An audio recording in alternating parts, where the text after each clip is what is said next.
YouTube has removed sort by and replaced it with prioritize, which means now you're missing the options for upload date, most views, and ratings. And I want to be clear, it does appear that popularity is not ratings. Now, this appears to be an attempt to force you to engage more with their algorithm AI to give you what YouTube wants you to see. But I know, at least for me, a lot of people want to see the most views, or they want to see the upload date, or even the ratings. There is still a way to do it for now.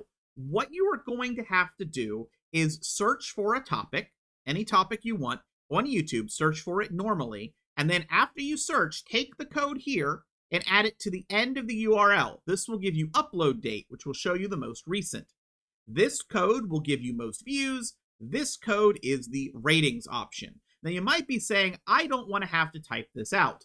Go to the description. I will have an example full URL, which is going to have the most recent, the second option here, which is most views, and the rating. It'll have all of that individual options, so you can click it to, first of all, verify that it works, and then second of all, you can just take this ending part from that URL, copy and paste it to whatever your needs are. This does appear to be, at least to me, another attempt to force people into using their AI more. What are your thoughts? If you like the content, if this helped you out, make sure you let me know in the comments, and I'll see you in the next video.